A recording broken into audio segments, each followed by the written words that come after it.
Баршаңызға қайырлы күн достар. Бүгін сіздермен осындай өте дәмді ерекше формадағы нан пісіру жолымен бөлісетін боламын. Видеоны міндетті түрде соңына дейін қарап, лайк басып, комментарий қалдырып, және де менің YouTube каналыма тіркеліп алуды ұмытпаңыздар.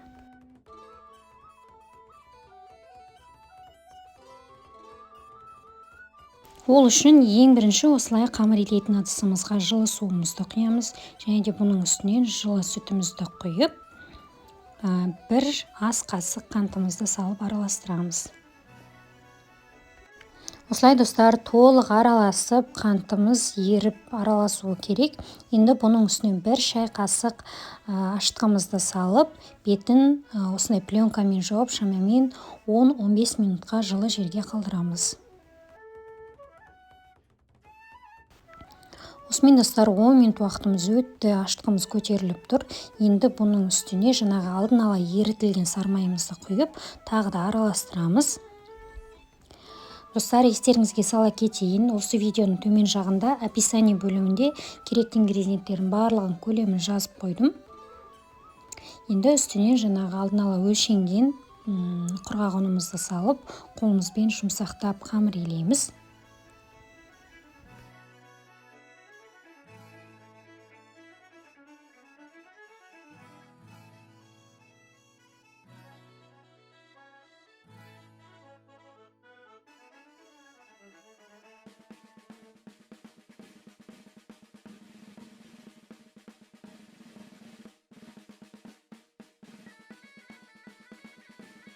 Осылай достар, қамырымыз ыдысымызға да қолымызға да жұқпай, өте өз бабында жұмсақ болып иленді. Енді бұны шамамен 5 минутқа бетін жауып қалдырамыз. 5 минуттан кейін қайтадан басып, илеп, июін қандырып, ашытуға жібереміз. Мінекей достар, 5 минут уақытымыз өтті. 5 минуттан кейін осылай қолымызбен біріктіріп, қайтадан бір басып, енді бұны шамамен 45-50 минутқа жылы жерге қамырымызды ашытуға қоямыз. Мінекей достар, біздің қамырымыз ашыды, өте жақсы өз бабында көтерілген, қатты ашып көтеріліп кетпейді. Осы рецепт бойынша жасасаңыздар, осындай өз бабында көтерілуі керек. Мінекей достар, енді бұны ыдысымыздан түсіріп, біріктіріп, қолымызбен басып илеп аламыз.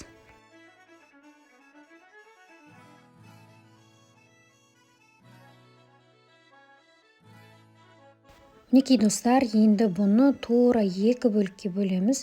Бізде осындай 2 лепешка, яғни 2 нан шығады осы илеп жатқан қамырымыздан.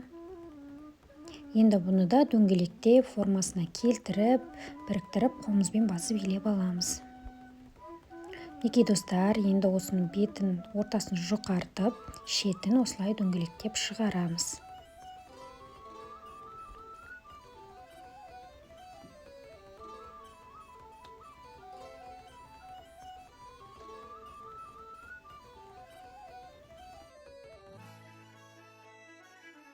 Достар, осылай енді шеткі бөлігінің ерекше формасын дайындаймыз. Видеоға мұқият қараңыздар, барлығы түсінікті деп ойлаймын. Мінекей достар.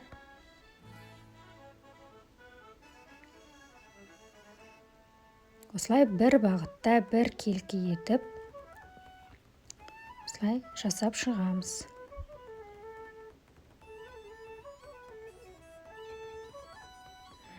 Осылай тегістеп жердік, өте әдемі болды формасы.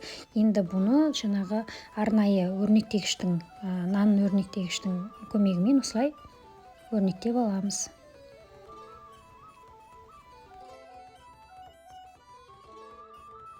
Енді бұның үстіне әрине әсемдік үшін, наныңыз сарғайып әдемі болып пісу үшін жұмыртқаның сарысын жағамыз, бір келкі етіп жағып шығамыз. Достар, осылай тағы да бұдан да әдемілік үшін үстіне бетіне күнжіт немесе мак сепсеңіздер де болады.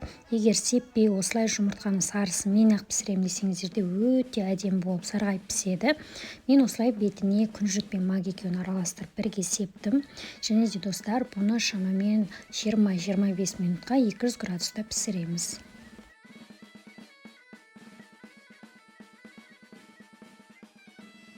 Мінекей достар, осымен біздің нанымыз дайын болды. Жасалу жолы өте қарапайым. Осы рецепт арқылы барлықтарыңызға жасап көруге кеңес беремін. Көріп тұрғандарыңыздай жаңа ғана пісті, өте ыстық, иісі енді ерекше болып аңқып тұр. Мінекей достар, екі жағы да толықтай піскен, және де ортасы да үлпілдеп ерекше дәмді болып пісті. Барлықтарыңызға осы рецепт арқылы міндетті түрде жасап көріңіздер. Егер сізге видео рецепт ұнаған болса, лайк басып комментарий қалдырып, арнама тіркеліп алуды ұмытпаңыздар.